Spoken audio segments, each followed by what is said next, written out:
Bienvenue pour ce nouveau webinaire, un webinaire organisé par le Collège employeur et qui sera entièrement dédié au comité économique et social, le CSE, qui est désormais la seule et unique institution représentative du personnel pour l'ensemble des entreprises d'au moins 11 salariés en équivalent temps plein, étant entendu que dans notre secteur d'activité, les enseignants agents publics sont, au titre de dispositions spécifiques, pris en compte pour l'appréciation de ce seuil.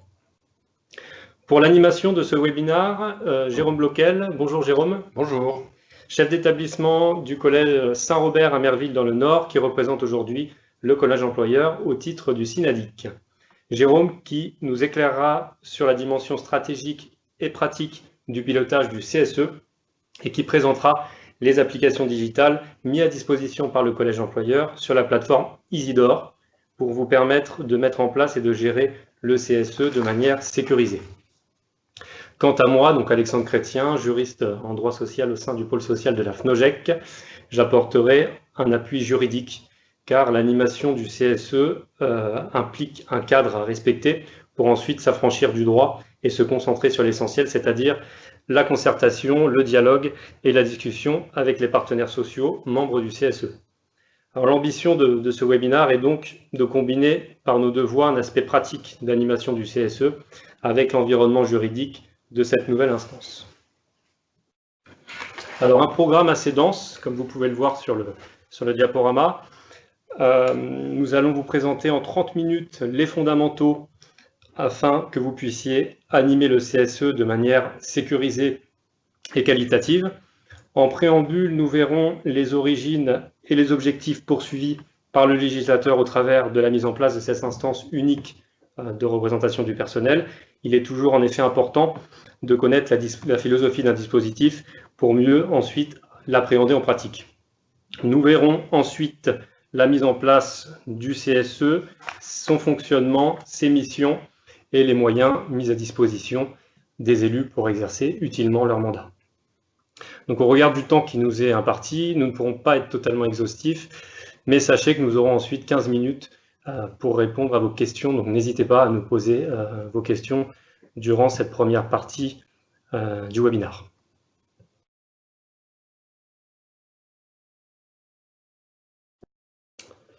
Alors l'objectif de la réforme, donc au travers la fusion des IRP au sein d'une instance unique de représentation du personnel, le législateur poursuit plusieurs objectifs. D'une part, rationaliser le fonctionnement des instances représentatives du personnel. Donc une seule instance est désormais compétente pour l'ensemble des sujets. L'employeur peut donc traiter un projet de manière globale avec les mêmes interlocuteurs et non plus de manière segmentée devant les différentes institutions représentatives du personnel. Exemple, à l'époque, un projet qui devait faire l'objet d'une consultation à la fois du CHSCT et du comité d'entreprise pourra aujourd'hui faire l'objet d'une seule et unique information-consultation du CSE. Donc premièrement, rationaliser. Deuxièmement, simplifier le fonctionnement des instances. Jusqu'à présent, on avait une multitude de règles de fonctionnement qui différaient selon les institutions concernées, ce qui rendait particulièrement difficile l'appréhension du fonctionnement de ces instances. Donc l'instance unique, aujourd'hui, rend beaucoup plus lisible les missions de la représentation du personnel et leur fonctionnement. Donc aujourd'hui, ce qui diffère, c'est le fonctionnement et les missions pour les entreprises de 11 à 49 salariés et de 50 et plus. Donc on a vraiment cette dichotomie pour distinguer le fonctionnement et les missions, mais on y reviendra tout au long du webinaire. Autre objectif, on donne plus de liberté aux partenaires sociaux pour organiser un dialogue social sur mesure, adapté aux spécificités de l'entreprise et aux salariés. Dans le cadre du CSE, les partenaires sociaux pourront, par exemple, par accord d'entreprise, adapter le contenu, la périodicité et les modalités de consultation récurrentes du CSE, on y reviendra tout à l'heure, les délais dans lesquels les avis du CSE sont rendus et le nombre d'expertises également dans le cadre des consultations récurrentes du CSE. Enfin, le législateur souhaite favoriser le partage de l'information économique et sociale pour avoir une vision en fait commune, donc employeurs et représentants du personnel, sur les différents sujets traités. Donc la base de données économiques et sociales est encore renforcée, elle est le seul réceptacle de l'information qui sera transmise au CSE dans sa version 50 et plus. Donc l'enjeu au travers ces différents objectifs, c'est de simplifier, d'alléger les contraintes administratives, de donner plus de souplesse aux partenaires sociaux de l'entreprise, afin que le dialogue social soit davantage un levier pour le projet d'établissement plutôt qu'une contrainte. En d'autres termes, les pouvoirs publics allègent les contraintes de forme chronophages et complexes pour que vous puissiez vous concentrer sur la relation humaine au sens large. Alors, il est important de préciser que cette réforme s'inscrit dans la continuité des précédentes et dans un mouvement global de renforcement du dialogue social en entreprise. Nous avons eu, au cours de ces 10 dernières années, 5 lois majeures en la matière.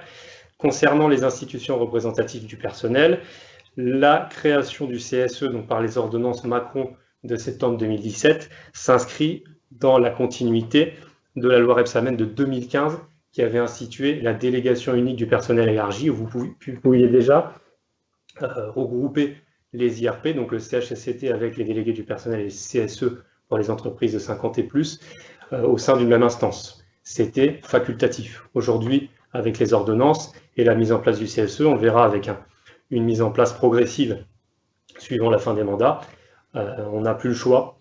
La règle est une seule et unique instance représentative du personnel.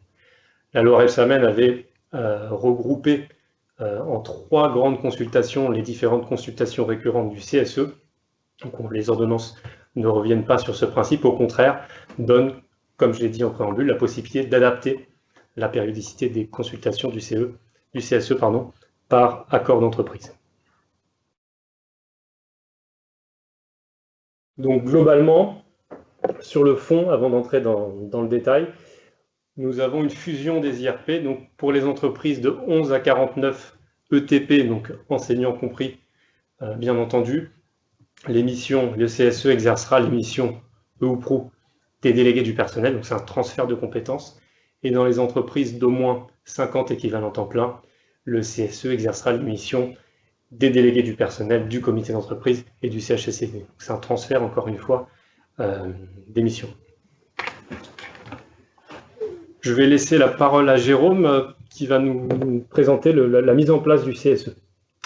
Merci Alexandre. Donc comme tu l'as bien dit, depuis les ordonnances Macron de 2017, on sait qu'il y avait des dispositions transitoires pour les mandats en cours. On se trouvait intéressant de les reprendre. Alors il semblerait quand même que nos établissements, on sera plutôt dans les 2 derniers paragraphes, soit des mandats en cours qui s'arrêtent en 2019, soit qui arrivent à échéance après le 1er janvier 2020.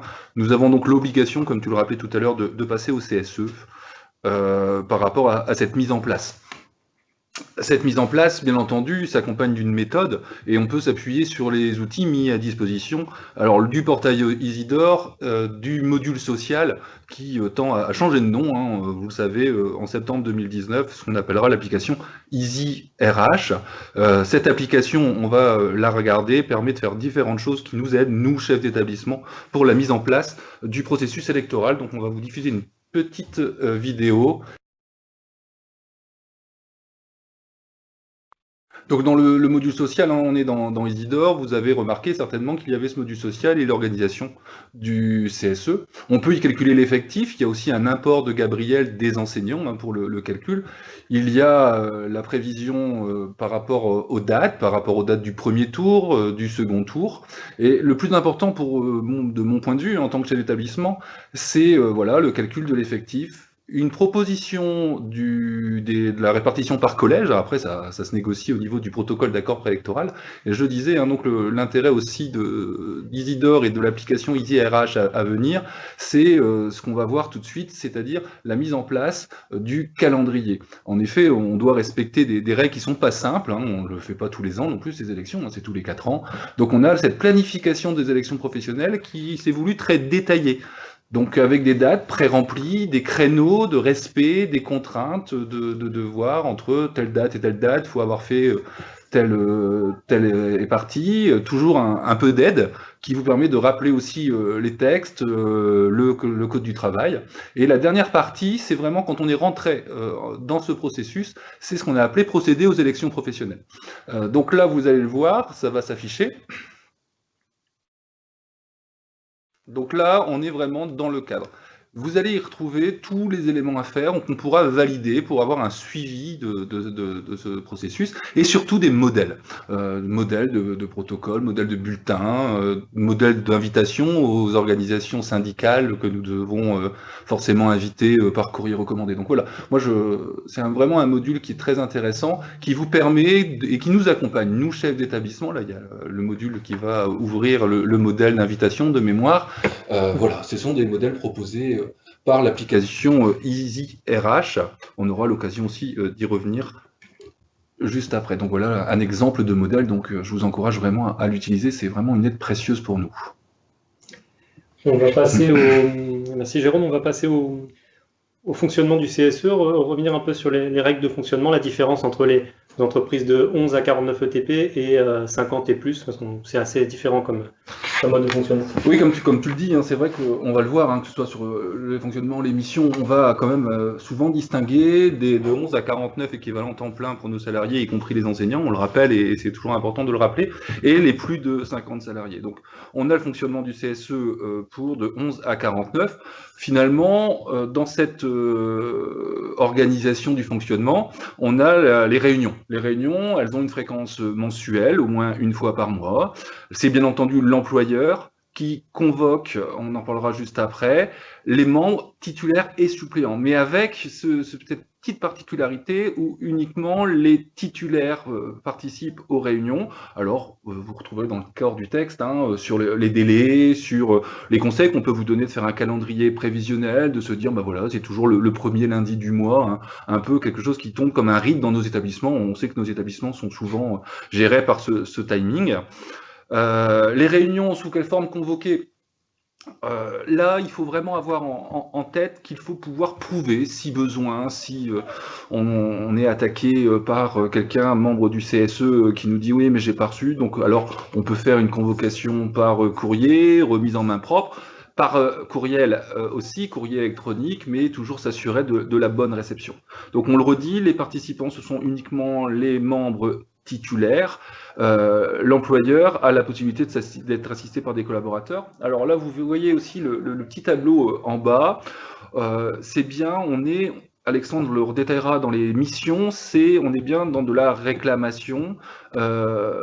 2 jours avant, au minimum, une remise d'une note écrite à l'employeur par les membres du CSE pour exposer les demandes. On peut aussi discuter, l'avoir un peu en amont, le jour de la réunion, et ensuite on a, nous, représentants de l'employeur qui sommes au niveau du CSE, 6 jours pour faire notre réponse motivée, et on le reprendra dans une diapo un peu récap, dans un registre spécifique.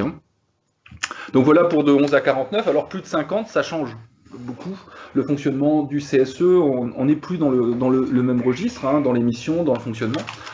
La composition évolue, on est vraiment dans l'employeur ou son représentant avec deux rôles vraiment différents. C'est préside le CSE, donc bonne tenue des débats, donne la parole, vérifie, mais aussi on a ce rôle, nous, employeurs ou représentants de l'employeur, d'informer et de consulter le CSE, qu'on aura l'occasion de détailler derrière. Après, il y a forcément les élus, la délégation élue du personnel, qui représente l'intérêt de la collectivité, qui prend part aux délibérations lorsqu'il est consulté avec des votes, et le représentant syndical qu'on détaillera aussi par la suite. Donc là, on va un peu détailler cette composition. Donc je le disais dans cette diaporama, l'employeur, son représentant, est membre de droit, président du CSE, c'est lui qui fixe la date et l'ordre du jour de la première réunion. Souvent, c'est pour l'élection du secrétaire et du trésorier, et ensuite, c'est conjoint avec le secrétaire par rapport à l'ordre du jour des réunions plénières du CSE. Il préside les réunions du CSE, organise les débats, veille à la tenue des réunions et à la régularité des scrutins, donc c'est dans son rôle de président du CSE, mais il est aussi dans la consultation, où là, il doit présenter différents documents d'une manière annuelle au CSE.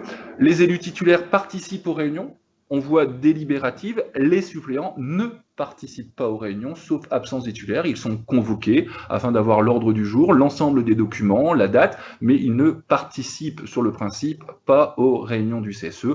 On a aussi le choix, enfin le vote d'un secrétaire et d'un trésorier, le secrétaire étant choisi parmi les titulaires.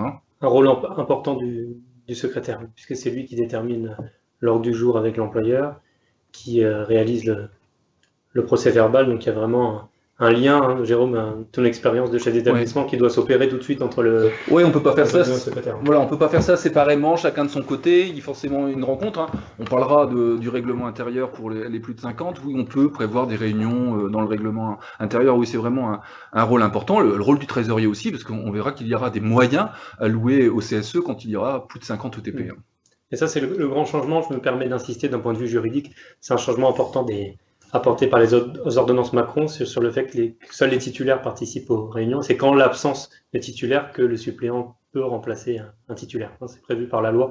C'est un changement qui est assez important dans le fonctionnement puisqu'on est dans le fonctionnement. Pardon. Alors vous avez aussi, en tant que participant aux réunions du CSE et qui doit être convoqué à ces réunions, c'est le représentant syndical au comité social et économique, comme on avait à l'époque le représentant syndical au CE. Donc chaque organisation syndicale représentative, donc qui doit avoir un score, une audience électorale pour être représentative, peut désigner un représentant syndical au CSE, étant entendu que dans les entreprises de moins de 300, le délégué syndical, c'est le délégué syndical qui est de droit représentant syndical au CSE. Donc là, c'est un rôle un peu différent puisque c'est pas un élu. Ça peut être un élu, parce qu'il peut avoir deux casquettes, c'est-à-dire il peut être élu et à la fois et aussi délégué syndical, mais lorsqu'il prend la parole en tant que représentant syndical au CSE, il fait connaître aux membres du CSE et à l'employeur le point de vue de son syndicat et non pas de la collectivité de travail. C'est la petite différence qu'il y a avec les représentants du personnel membres du CSE. Il ne faut pas oublier d'inviter, de convoquer, d'inviter par la même occasion le représentant syndical au CSE. Alors la fréquence des réunions, hein, donc on l'avait vu tout à l'heure pour les 11 à 49 ETP, c'était une réunion mensuelle.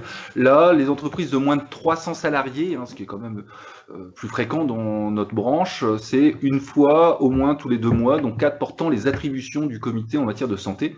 Bon, pour les plus de 300 salariés en équivalent temps plein, c'est tous les mois. Bien entendu, il peut y avoir des réunions extraordinaires à la demande de la majorité de ses membres ou ayant, suite à une difficulté, à un accident, hein, on peut donc avoir une réunion extraordinaire du CSE.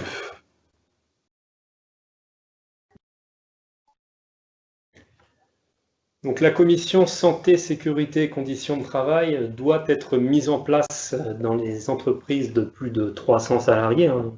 Quand on emploie le terme salarié lorsqu'on est en matière d'IRP, on compte également les enseignants. Hein. C'est important de le préciser. Une commission santé, sécurité et conditions de travail donc, qui se voit confier dans ces établissements par délégation du CSE tout ou partie des attributions du CSE en matière de sécurité, santé, sécurité et conditions de travail. Alors c'est facultatif dans les entreprises de moins de 300 équivalents temps plein, mais on peut tout à fait la mettre en place et la prévoir. En tout cas, ce n'est pas une obligation lorsqu'on est inférieur à 300 équivalents temps plein. Donc on est toujours hein, dans les CSE, dans les entreprises de plus de 50 ETP, donc là, une mise en place obligatoire du règlement intérieur. Et donc là c'est pareil, hein, il y a un gros travail qui est fait actuellement sur la mise en place d'outils au travers d'ISIRH. Donc là Alexandre diffuse une petite vidéo. Donc là ça sera d'ici à fin mai disponible dans le module social à devenir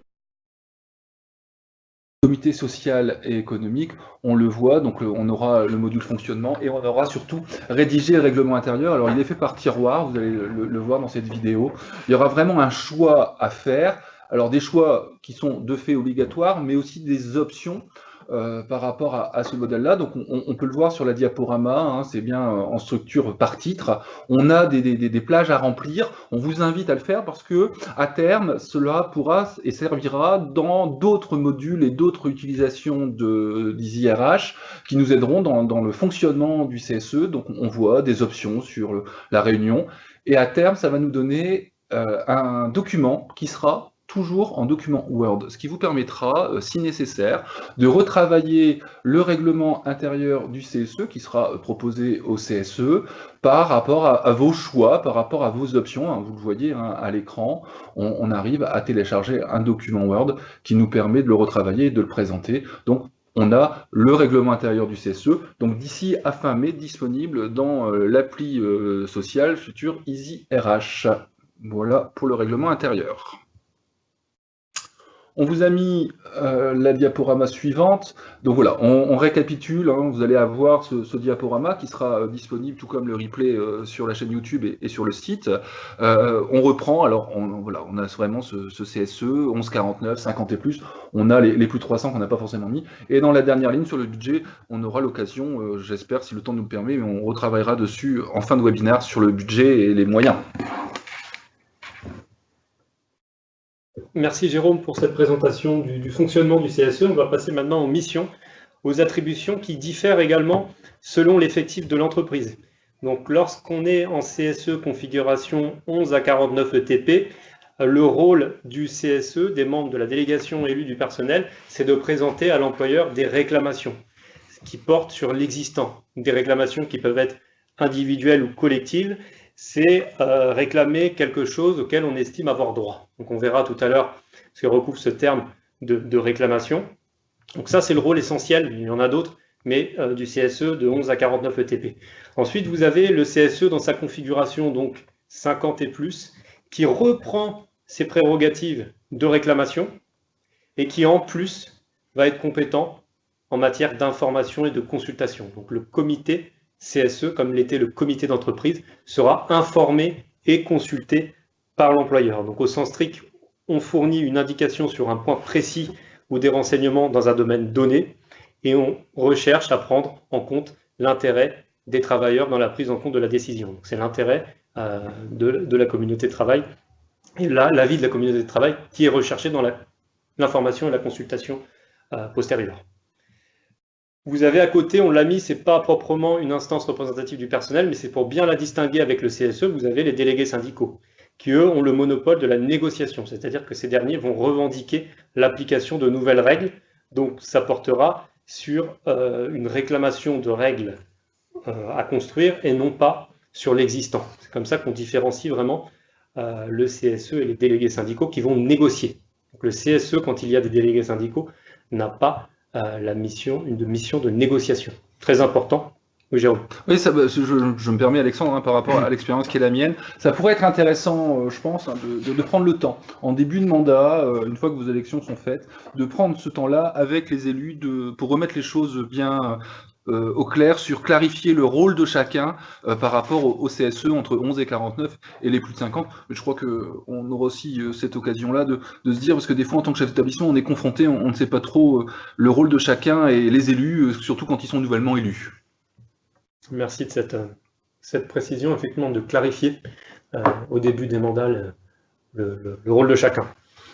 Alors, pour entrer un peu plus en détail dans les prérogatives, donc pour les établissements et les entreprises donc de 11 salariés, de 11 ETP jusqu'à 49, donc là, le CSE a 4 grandes compétences générales.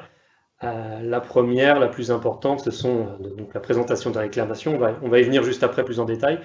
Un droit d'alerte de l'employeur en cas d'atteinte éventuelle aux droits des personnes à leur santé physique et mentale ou aux libertés individuelles de l'entreprise qui ne serait pas justifiée, ou en cas de danger grave et imminent, de risque grave pour la santé publique ou l'environnement. Les représentants du personnel ont le droit d'alerter l'employeur qui doit prendre les mesures conséquentes. Ils peuvent également saisir l'inspecteur du travail de toutes les plaintes relatives à l'application des lois et des accords collectifs, et ils ont une prérogative générale également en matière de santé, sécurité et conditions de travail, puisqu'ils contribuent à promouvoir ces thématiques dans l'entreprise. Alors la principale prérogative, c'est tout de même la présentation à l'employeur de réclamations, qu'elles soient individuelles ou collectives. Donc, il s'agit de toutes les réclamations qui ont trait à l'application de la loi et des accords collectifs, donc ce n'est pas des revendications. L'objectif, c'est de veiller à la bonne application du droit du travail et interpeller l'employeur lorsqu'il pense que l'employeur a enfreint certaines règles. Donc, il pose des questions à l'employeur sur des sujets particuliers pour lesquels ils estiment que les dispositions légales, conventionnelles ou contractuelles n'ont pas été respectées. Donc les réclamations, ça peut être large, Donc ça peut porter sur les salaires, elles peuvent porter sur les salaires, sur l'application du Code du travail et des lois et des règlements, concernant la protection sociale, la santé, la sécurité, l'application des conventions collectives et accords collectifs de travail applicables dans l'entreprise. Donc globalement, c'est les sujets relatifs au droit du travail. Alors, bien attention, Alexandre, tu l'as dit, ce sont des réclamations et non pas des revendications. Tu parles des salaires, mais ce n'est pas le moment de faire des demandes d'augmentation des salaires ou de la révision d'un accord d'entreprise. Réclamation est vraiment différent de revendication.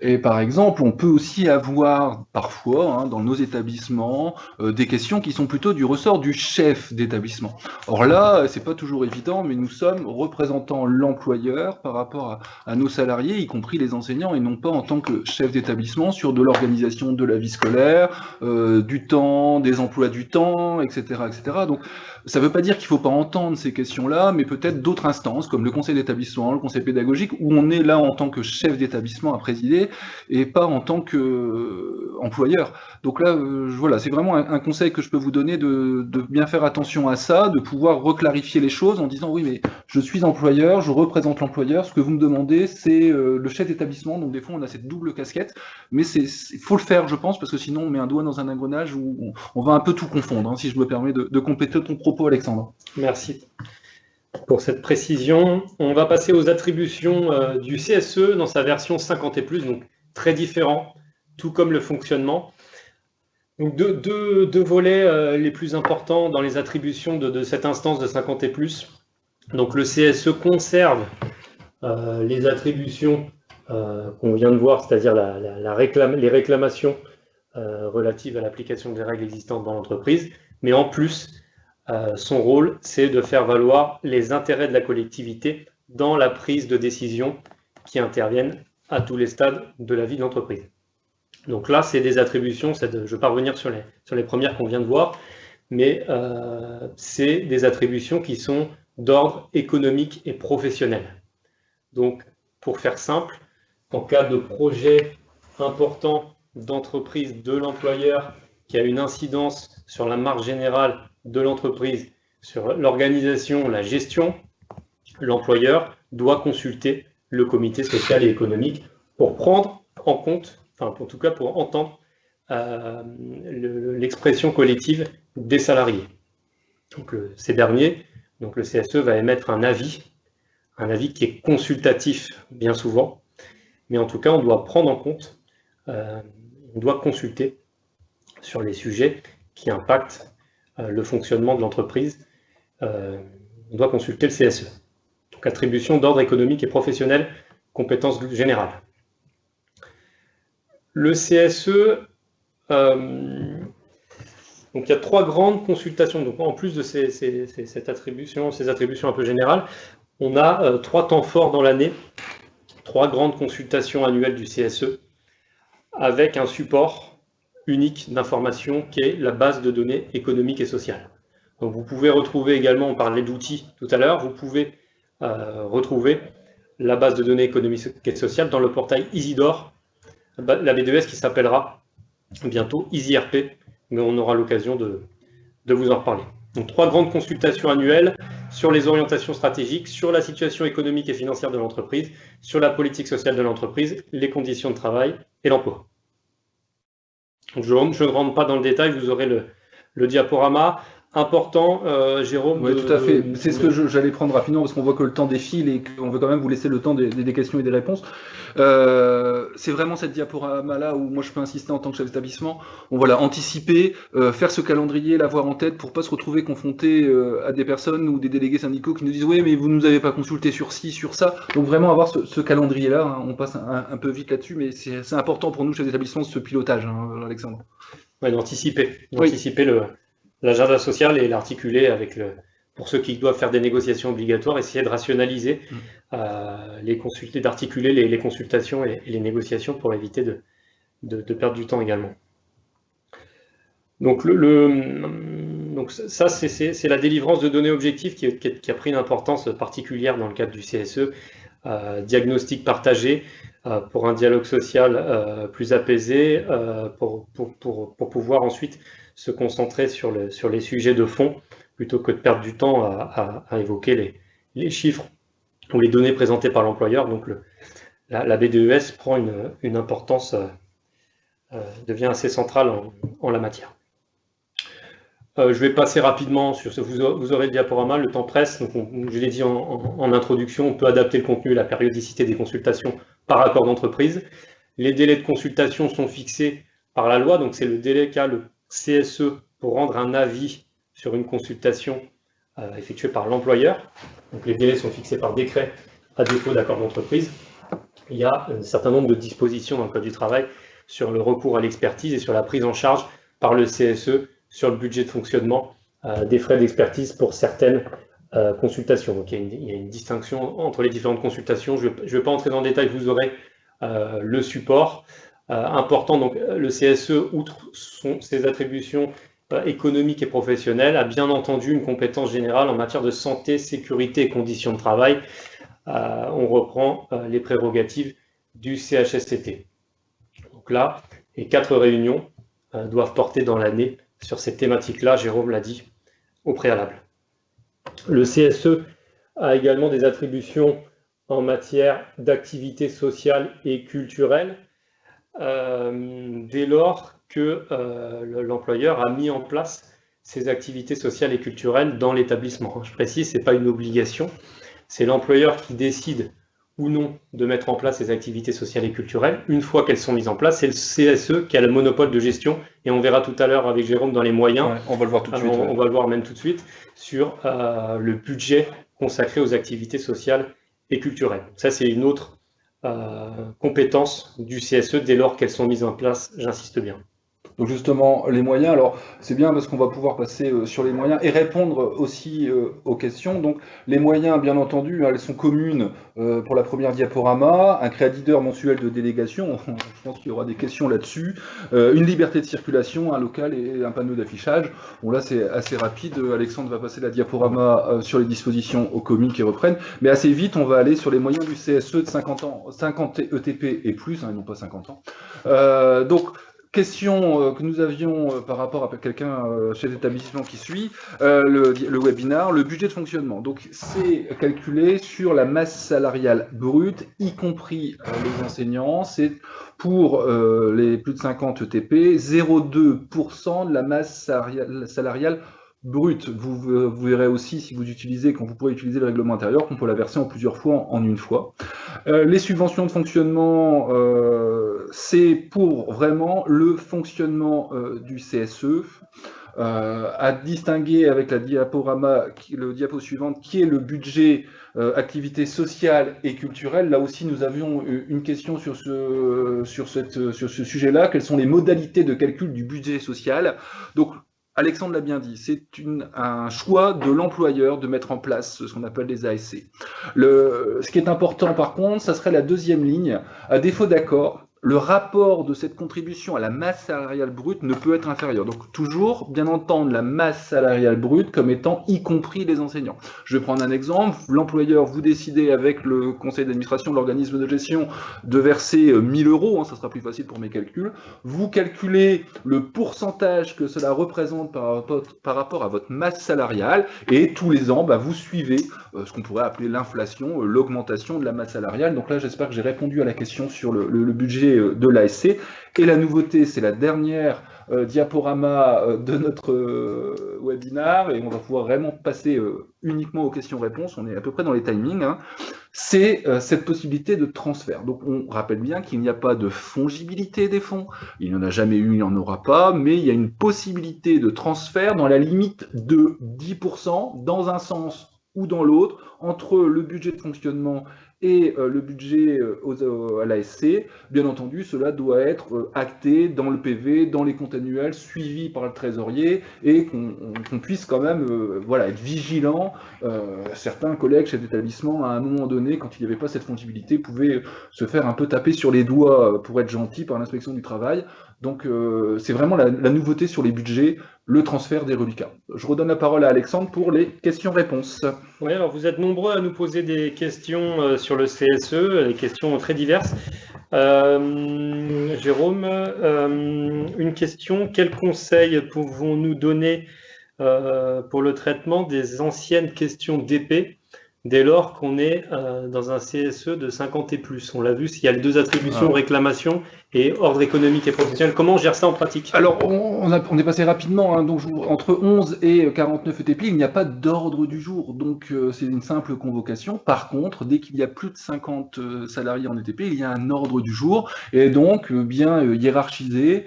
L'inspection du travail, qui doit être invitée pour les questions relatives à la santé, préconise souvent de traiter ces questions-là de commission de santé et travail en début, comme ça eux n'assistent pas à la fin, et mettre en dernier, pourquoi pas, la réponse aux questions reçues, toujours dans le même délai. Et le registre existe encore, hein, donc le registre de réponses écrites et motivées dans les 6 jours qui suivent la réunion. Donc il faut bien séparer les réclamations et les attributions du CSE d'ordre économique et professionnel. Ouais, tout à Parce fait, que les réclamations, c'est vraiment une demande des représentants du personnel sur cet aspect-là. Et attribution, donc ils posent leurs questions. Et tout ce qui est attribution d'ordre économique et professionnel, on est bien dans un ordre du jour qui est établi par l'employeur et le secrétaire. Tout à fait, bien scindé, en scindant bien les uns à la suite des autres, mais en scindant bien les différentes parties finalement du fonctionnement du CSE. Une autre question, quels sont les thèmes avec avis consultatif du CSE et ce avec vote? Donc là, de toute façon, toutes les consultations font l'objet normalement d'une délibération et d'un vote. Et je l'ai dit tout à l'heure, les avis du CSE sont en grande majorité, pour ne pas dire à l'unanimité, avec avis consultatif. Il y a quelques domaines très exceptionnels où il y a des avis conformes, c'est-à-dire où l'employeur doit tenir compte de l'avis du CSE. C'est par exemple lorsque on procède au remplacement du paiement des heures supplémentaires par du robot compensateur, quand il n'y a pas d'accord d'entreprise, donc quand on sollicite l'avis du CSE sur ce point-là. Et on a quelques autres, mais qui nous concernent très peu. Par exemple, si je me permets de compléter par rapport à l'avis plutôt consultatif, c'est la mise en place du règlement intérieur des personnels. Hein, quand on a plus de 20 ETP sans les enseignants cette fois-ci, alors c'est un peu compliqué, mais bon voilà, c'est notre métier de chef d'établissement qui veut ça. Le CSE doit donner un avis consultatif par rapport à la mise en place du règlement intérieur. Je voyais, je me permets d'avoir une question aussi, le CSE doit-il être mis en place si nous avons moins de 11 employés? Non, le CSE ne doit être mis en place qu'à partir du moment, Alexandre, où on a 11 équivalents temps plein.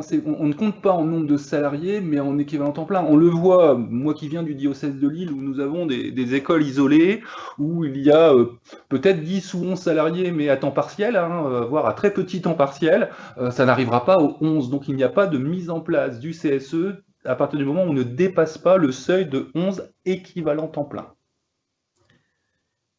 Donc équivalent temps plein, enseignant compris. Donc, oui, bien sûr. Parfois, on peut être une petite structure, mais du fait des enseignants, on peut dépasser le seuil de 11. On peut arriver, alors il n'y a pas de règle, mais quand on a une école de 5-6 classes, on va arriver aux 11 dans le diocèse, mais partout en France, on a des écoles de 2 ou 3 classes. Voilà, ils sont pas concernés forcément par rapport au calcul. Alors, une autre question.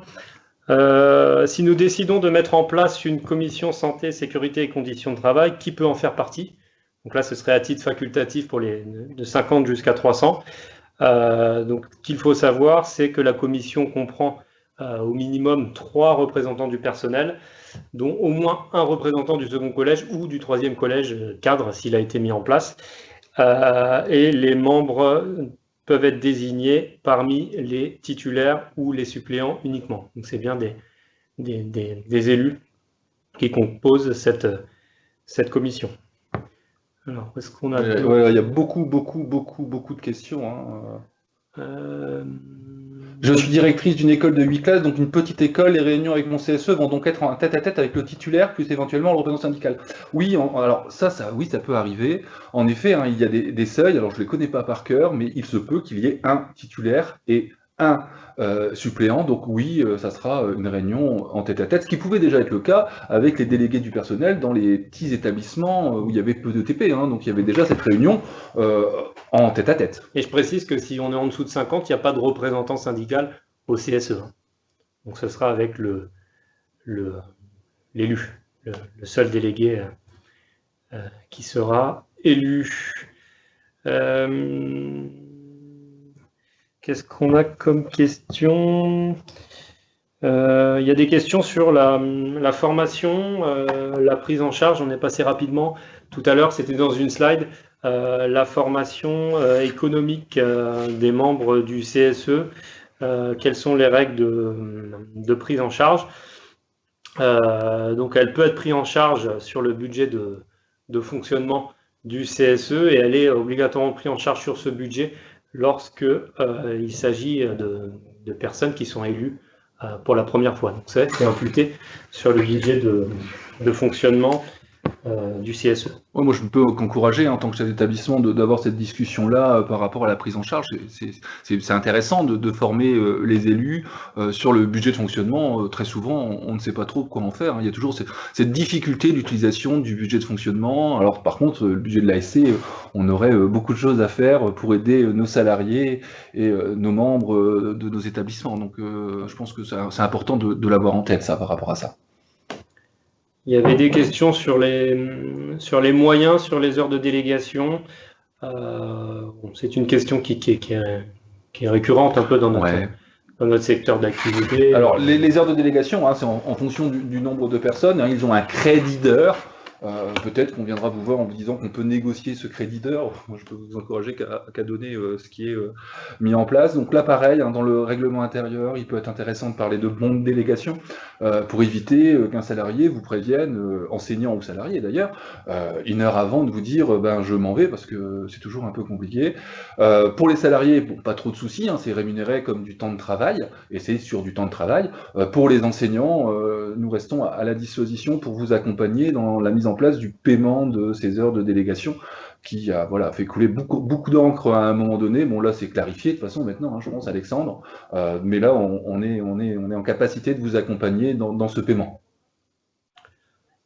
Merci beaucoup. Il est l'heure de clôturer ce webinaire. Le temps était assez court avec un sujet très vaste. Donc, on n'a pas pu répondre à toutes les questions. On va peut-être prendre les questions et s'engager à vous y répondre ultérieurement. Donc, on va devoir clôturer ce webinaire.